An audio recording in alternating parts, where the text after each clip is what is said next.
একজন মুনি এবং তার শিষ্যরা পবিত্র নদী গঙ্গার উদ্দেশ্যে তীর্থযাত্রা করেন, যাতে তারা শুদ্ধ জলে ডুব দিতে পারেন। তারা গঙ্গার তীরে যখন উপস্থিত, তারা লক্ষ্য করেন যে একটা পরিবারের কয়েকজন সদস্য জোর গলায় একে অপরের প্রতি রাগ প্রকাশ করছে। মুনি তার শিষ্যদের দিকে তাকিয়ে হাসলেন এবং জিজ্ঞেস করলেন, মানুষ রেগে গেলে কেন একে অপরের ওপরে চেঁচিয়ে ওঠে? শিষ্যরা কিছুক্ষণ চিন্তা করল। তাদের মধ্যে একজন উত্তরে বলল, কারণ আমরা আমাদের শান্তিপূর্ণ ভাবটাকে হারিয়ে ফেলি। কিন্তু কেন একজন চেঁচাবে যখন অপরজন তার পাশেই রয়েছে? তোমার যা বলার দরকার সেটা তুমি অপরজনকে মৃদু ভঙ্গিতেও বলতে পারো। শিষ্যরা নানা ধরনের উত্তর দিল, কিন্তু কোনোটাই সন্তোষজনক হলো না। শেষ পর্যন্ত মুনি কোমল ভাষায় ব্যাখ্যা দিলেন, যখন দুজন ব্যক্তি একে অপরের প্রতি রেগে যায়, তাদের হৃদয়ের মধ্যে দূরত্বটা অনেক হয়ে যায়। সে দূরত্বটা ঢেকে তাদের জোর গলায় কথা বলার প্রয়োজন, যাতে তারা একে অপরকে শুনতে পায়। যত বেশি রাগ, তত জোরে তাদের চেঁচিয়ে কথা বলতে হয়, যাতে তারা একে অপরের কথা শুনতে পায়, ওই বিশাল দূরত্বটাকে ঢেকে দিয়ে। কি হয় যখন দুজন ব্যক্তি একে অপরকে ভালোবাসে? তারা একে অপরের প্রতি রেগে গিয়ে কথা বলে না, কিন্তু নরম স্বরে কথা বলে, কারণ তাদের হৃদয়ের অবস্থান খুব নিকট। তাদের মধ্যে দূরত্ব বলা যেতে পারে একেবারে অনুপস্থিত অথবা খুব কম। যখন তারা আরও গভীরে একে অপরকে ভালোবাসে, তখন কি হয়? তারা কথা বলে না, শুধু ফিস ফিস করে, এবং ভালোবাসায় তারা একে অপরের আরও নিকট হয়ে যায়। শেষে তাদের ফিস ফিস করে কথা বলার প্রয়োজন পড়ে না, কারণ তারা একে অপরের দিকে তাকিয়ে থাকে। এবং নিকট দুজন ব্যক্তির মধ্যে এরকমটা তখন হতে পারে যখন একজন আরেকজনকে ভালোবাসে। তিনি তার শিষ্যদের দিকে তাকালেন এবং বললেন, তাই তুমি যখন তর্ক করবে, তোমার হৃদয়কে দূরে যেতে দিও না। এমন কোনো কথা বলো না যেটা একে অপরের মধ্যে দূরত্বকে আরও বাড়িয়ে দেয়। নয়তো এমন একদিন আসবে যেদিন দূরত্ব এমন বেড়ে যাবে যে পুনর্মিলন করা আর সম্ভব হবে না। যেমন গৌতম বুদ্ধ তার শিষ্যদের এক শিক্ষা দিয়েছিল। একবার গৌতম বুদ্ধ তার শিষ্যদের সাথে ভ্রমণে বেরিয়েছিলেন। যাত্রাপথে তারা একটা দিঘি পেরিয়ে যায়। সেটা দেখার পরে বুদ্ধ একজন শিষ্যকে অনুরোধ করেন, আমার তেষ্টা পেয়েছে, ওই দিঘি থেকে আমাকে একটু জল এনে দাও। ওনার অনুরোধ মতো একজন শিষ্য দিঘির দিকে হাঁটা দিল। সেই সময় একটা গরুর গাড়ি ওই দিঘিটা পার হচ্ছিল। এর থেকে জলটা খুব ঘোলাটে ও অপরিষ্কার হয়ে যায়। এই দেখে শিষ্য ভাবল, এই রকম কাদা জল আমি কিভাবে প্রভুকে তেষ্টা মেটানোর জন্য দেব? অতএব সে ফিরে এসে গৌতম বুদ্ধকে জানালো, দিঘির জল সম্পূর্ণ কাদায় ভরা।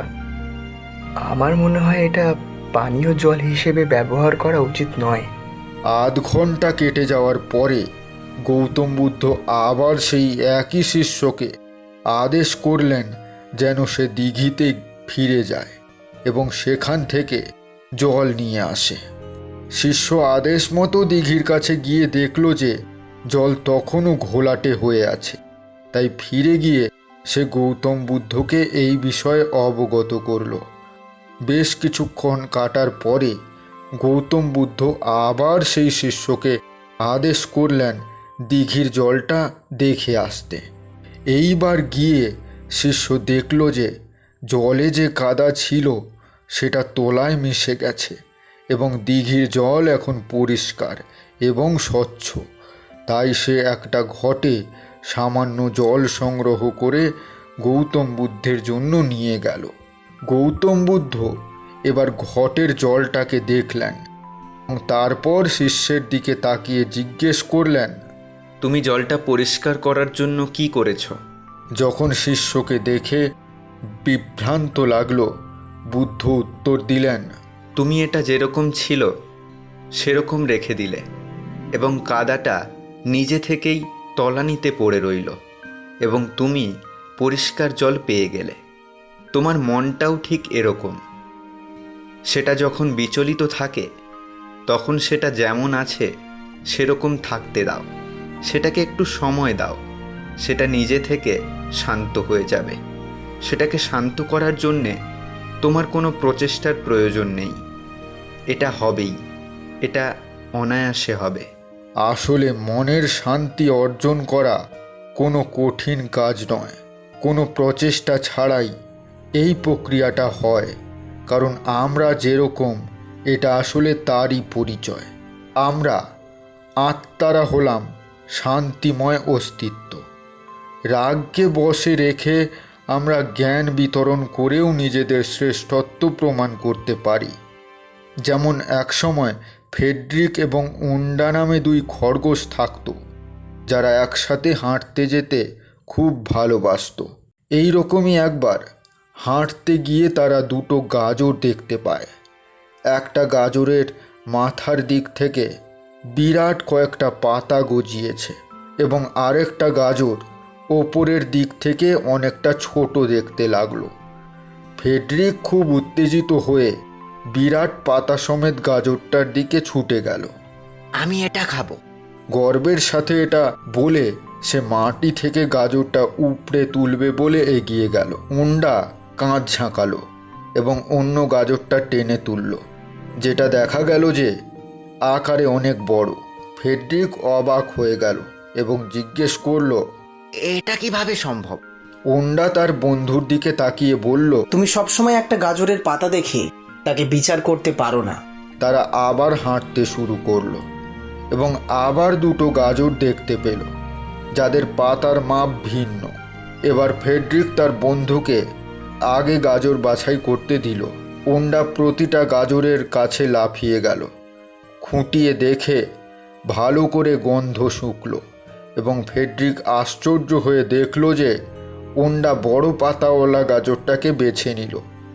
এবার যখন তারা গাজরগুলো মাটি থেকে তুলল, ফ্রেডরিক বিভ্রান্ত হয়ে দেখল যে তার গাজরটা ওন্ডার তুলনায় ছোট। আমি ভাবলাম তুমি বলবে যে ছোট পাতাগুলো থাকলে বুঝতে হবে গাজরটা বড়। না, আমি বলেছিলাম যে পাতাগুলো দেখে গাজরটাকে বিচার করো না।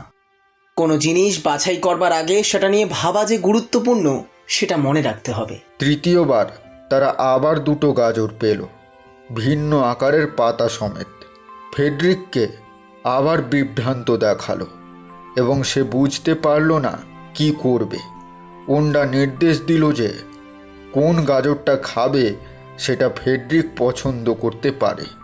বোকা খরগোশ প্রতি গাজর খুঁটিয়ে দেখবার ভান করল বটে, তবে সে সঠিকভাবে বুঝতে পারল না কি করবে। সে জানতো যে সে তার বন্ধুর মতো বুদ্ধিমান নয় এবং মুখে একটা দিশাহারা ভাব নিয়ে ওন্ডার দিকে তাকালো। ওন্ডা উষ্ণভাবে হেসে গাজরগুলোর দিকে লাফিয়ে গেল। সে খুঁটিয়ে দেখল, তারপর একটা গাজর টেনে তুলল। তার বুদ্ধিমান বন্ধুর থেকে বাধা পাওয়ার আগেই ফ্রেডরিক কাঁধ ঝাঁকিয়ে অন্য গাজরটার দিকে গেল। না ফ্রেডরিক, এটা তোমার গাজর। কিন্তু তুমি তো নির্বাচন করে নিয়েছো এবং আমি নিশ্চিত যে অন্য দুটোর চেয়ে সেটা আকারে বড়। আমি জানি না তুমি কি করে করো, তবে আমার মনে হয় তুমি আমার থেকে বুদ্ধিমান। ফ্রেডরিক, জ্ঞান থাকার কোনো মানে নেই যদি তুমি সেটার সুবিধাগুলো অন্যদের সাথে ভাগ করে নিতে ইচ্ছুক না থাকো। তুমি আমার বন্ধু এবং আমি চাই তুমি এই গাজরটা খাও। একজন বুদ্ধিমান খরগোশ যার পেট ভর্তি কিন্তু কোনো বন্ধু নেই। আমার মনে হয় তোমার কথাটা ঠিক, প্রতিবারের মতো। এই গল্প আমাদের মনে করিয়ে দেয় যে জ্ঞান খোঁজ করবার সাথে সাথে আমাদের একটা উপায়ও খোঁজ করতে হবে, যার দ্বারা আমরা যে জ্ঞান অর্জন করেছি সেটার সাহায্যে আমাদের চারপাশে যারা আছে তাদের উপকার করা যায়। আমাদের জ্ঞানী হওয়ার প্রয়োজন। আমরা যে জ্ঞান অর্জন করেছি সেটা অন্যদের সাথে ভাগ করে নেওয়া প্রয়োজন।